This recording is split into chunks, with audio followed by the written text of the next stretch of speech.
cette vidéo, je me mets à nu et je vous révèle 10 vérités que vous n'entendrez jamais sur les crypto-monnaies.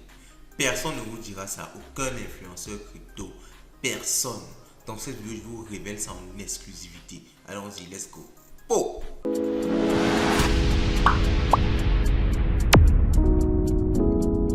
Avant de commencer, je vous invite à faire ça. Laissez un like, ça ne vous coûte rien et nous, ça booste énormément la chaîne. Allons-y. Premièrement, il faut savoir que l'argent facile, l'argent magique n'existe pas.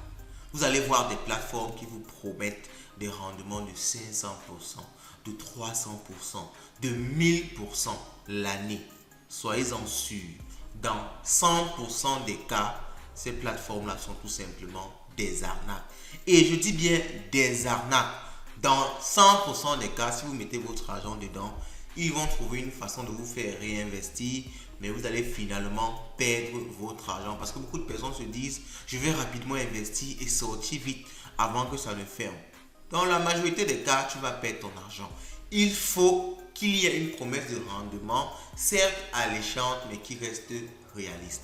Et je le dis souvent ici, à plus de 10% l'année, soyez-en sûrs, vous êtes presque sûr d'être dans une arnaque et de perdre votre argent. Donc lorsque vous voulez investir dans n'importe quel projet crypto, rassurez-vous que l'intérêt, le rendement ne dépasse pas les 10%.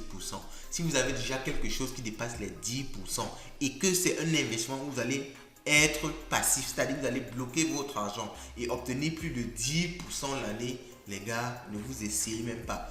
Vous allez perdre votre argent dans 100% des cas. Avant, je disais 99%, je ne dis plus 99%. Dis 99%, c'est se mentir. Dans 100% des cas, tu vas perdre ton argent. Si tu pars vers une plateforme qui peut être un play to earn, qui promet plus de 10%, oui, on peut encore comprendre parce que les play to earn, ça marche un peu différemment. Le trading, ça marche un peu différemment. Mais si c'est une plateforme qui te promet que tu vas bloquer ton argent, tu ne vas rien faire. Et tu vas avoir plus de 50, plus de 100% d'intérêt. Rassure-toi, c'est une arnaque. Fuis ça rapidement. Ne cherche même plus à avoir des nouvelles de ça. Fuis ça comme si c'était la peste. Le fois 1000 est illusoire. Je vois beaucoup de personnes qui cherchent toujours à faire des fois 1000, des fois 2000 sur des crypto-monnaies. Ils cherchent à acheter très très bas et à vendre très très haut. C'est vraiment extrêmement difficile d'atteindre, n'est-ce pas, cette conjecture-là, d'acheter quand la crypto-monnaie est au tout début, quand les développeurs sont en train de la coder encore carrément et de la vendre vraiment quand ça atteint son pic, son ATH. C'est extrêmement difficile, voire impossible. Les probabilités sont carrément de l'ordre de 1 sur 1 million. Vous n'allez pas en général réussir à faire un fois 1000 sur une crypto-monnaie. Moi, je pense que la meilleure façon de construire son portefeuille, c'est de chercher à gagner doucement sur une crypto, sur plusieurs crypto-monnaies, en comprenant comment le marché fonctionne, les cycles du marché, la chute, la remontée. Il faut comprendre comment le marché fonctionne pour savoir quand investir. Et sois-en sûr, tu n'investiras pas toujours au bon moment. Tu peux investir, au lieu que le marché monte, ça descend. Il faudra que tu sois patient et que tu aies encore de la liquidité pour réinjecter de façon à profiter quand ça va remonter. Donc, il ne faut pas penser que tu vas calculer une crypto-monnaie toute ta vie et investir exactement au bon moment. Acheter quand c'est trop bas, vendre quand c'est trop haut. Ça se fera très très difficilement. Et c'est une vérité qu'on ne dit pas souvent. Et beaucoup de personnes viennent dire comme ça que achète ces cryptos si tu feras un fois 1000. Dans la majorité des cas, ce sont des menteurs. Et on embraye directement sur le troisième point, les influenceurs. Faites très attention aux influenceurs. Les influenceurs, vous voyez, je me classe même dans cette catégorie-là. C'est vraiment pour vous dire que je vous dis les vérités que personne ne va vous dire. Faites très attention à nous. Parce que lorsqu'un influenceur vous présente un projet, beaucoup d'influenceurs ne vous disent pas la vérité. D'autres influenceurs ont été payés derrière pour parler de ce projet-là. Donc, ils ont intérêt à le faire. Ok? Donc, il faut faire très attention.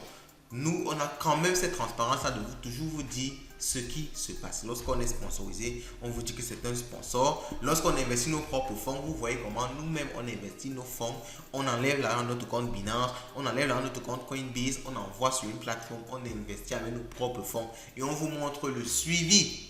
Qu'est-ce qui se passe? Est-ce qu'on a perdu avec ce projet? Est-ce qu'on a gagné? Combien est-ce qu'on a gagné? On vous fait cette transparence-là ici sur cette chaîne. ce que beaucoup ne font pas. Donc il faut faire très attention aux influenceurs. C'est pas parce que vous avez vu une vidéo d'influenceur que vous allez vous dire rapidement que non, voici comme il fait ceci, je vais aussi faire, je vais gagner à la même hauteur. Non, d'autres ont été payés derrière. Donc il peut vous présenter quelque chose où il paie même, pourtant il a été payé derrière.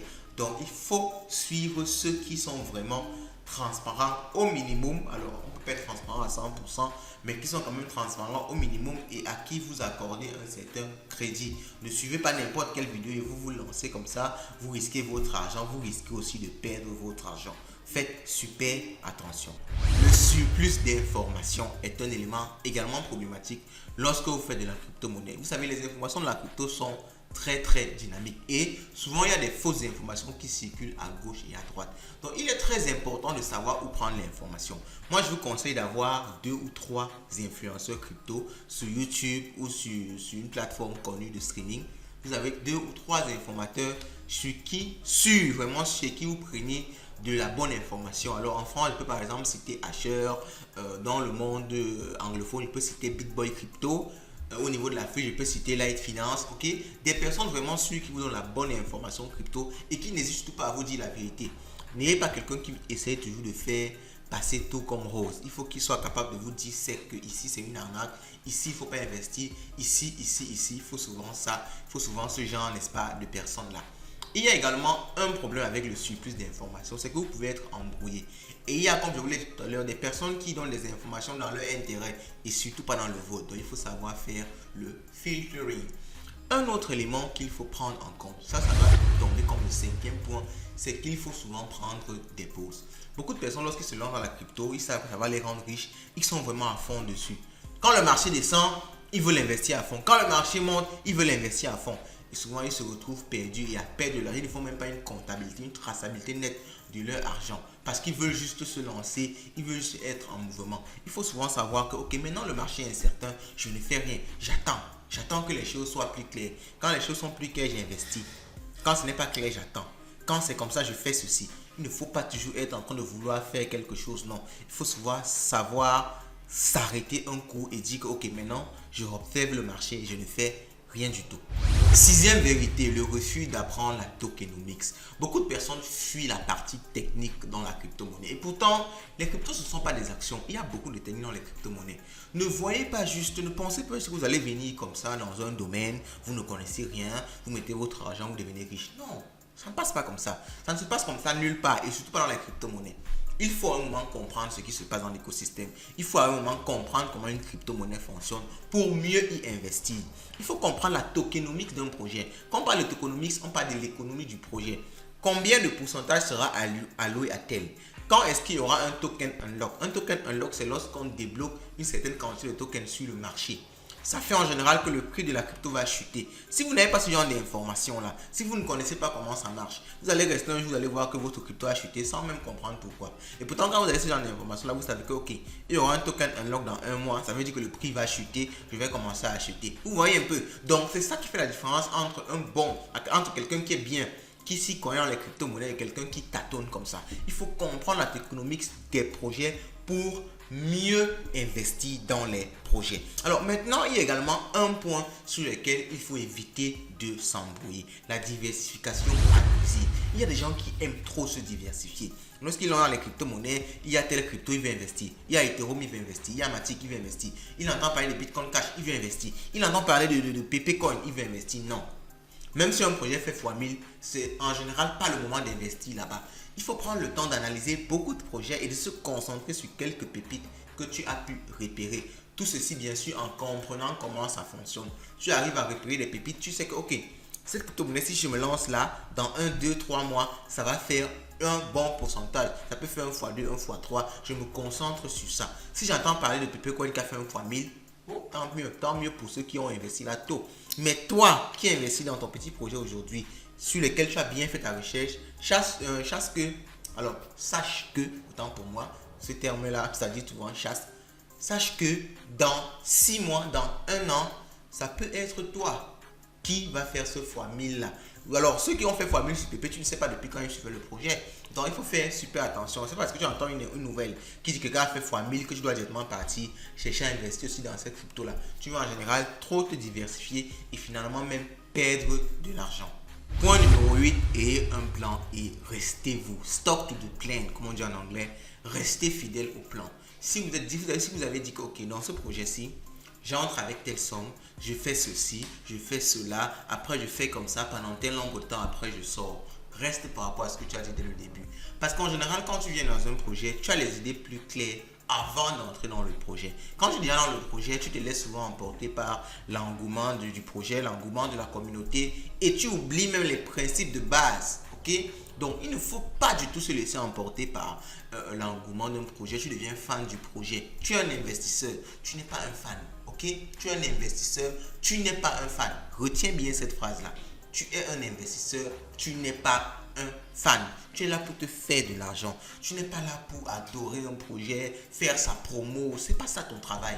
Ton travail, c'est de faire de l'argent. Ça veut dire que quand tu entres dans un projet, tu viens avec une stratégie. Ta tête est bien fraîche.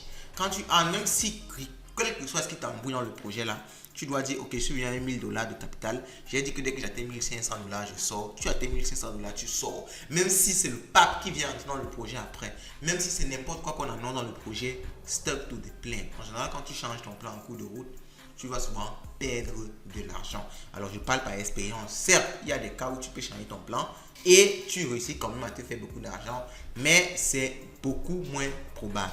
Alors, un autre point qu'il faut également prendre en compte, une vérité qu'on ne vous dit strictement jamais, c'est le trop de confiance peut tuer. Faites attention à votre confiance en vous. Par exemple, moi je prends mon cas. Étant donné que je suis dans le monde de la crypto depuis un certain temps, je vais me dire que non, mais je connais déjà tout, je connais à tout. Je connais à tous les systèmes, tous les projets. Si un projet dit ceci, forcément c'est ceci. Si un projet fait ceci, forcément c'est ça. C'est ce qu'on appelle le trop de confiance. J'ai peut-être fait cette erreur-là au début de la vidéo en disant 100%. Alors, mais 100%, c'est vraiment pour décourager beaucoup de personnes de perdre leur argent. Parce qu'il y a tellement de personnes qui perdent leur argent. Donc, moi, c'est aussi un devoir pour moi envers ma communauté. Moi, je préfère que tu rates de gagner de l'argent que de perdre de l'argent. Parce qu'une règle numéro 1 en investissement, c'est ne pas perdre de l'argent. Même si tu n'arrives pas à générer de l'argent, l'essentiel, c'est souvent de ne pas perdre son capital. Parce que les opportunités viennent chaque jour. Ne sois jamais pressé. Il y aura toujours une opportunité pour toi. Ne sois pas pressé. Ne pense pas que si je rate ça, alors je vais devenir pauvre ou je ne serai jamais riche. Demain, il y aura une autre opportunité. Donc, je dis ça au début 100% pour dire que c'est pour dire tout simplement que faites attention. Ok? Donc, mais il faut jamais avoir trop confiance en son jugement. Il ne faut pas se dire chaque fois que non. Quand je dis ça, c'est forcément ça. Tu dois prendre le temps de te remettre souvent en question et de dire que ok, malgré mon expérience, peut-être que ce projet-ci est innovateur. Malgré mon expérience, peut-être qu'il faut que je le fasse autrement. Malgré mon expérience, peut-être. Ça va te permettre de actualiser tes connaissances parce que les choses avancent également très vite dans cet écosystème. Donc, il ne faut pas trop se faire confiance. On va terminer par un dernier point.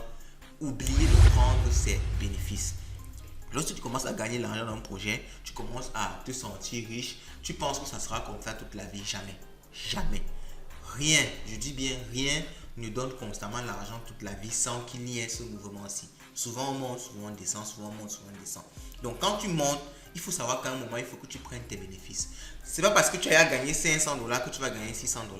Souvent, il faut se dire, ok, je peux gagner $600, mais j'ai déjà $500. Je prends d'abord les $500.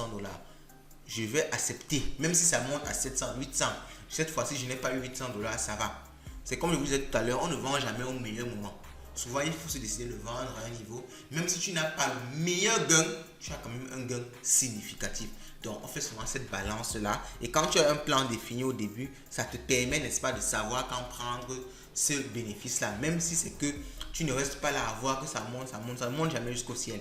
Ça monte et puis ça descend. Donc, quand ça monte déjà un niveau, prends tes bénéfices. N'attends pas que ça monte tellement haut. C'est que tu vas souvent te retrouver à voir l'argent que tu avais déjà redescendre et perdre finalement. Alors, ça marche dans les deux cas. Il y a souvent que ça descend. Quand ça descend, accepte souvent de perdre un peu. Accepte souvent de perdre $10, $20, $50 pour mieux profiter de la remontée. Ok?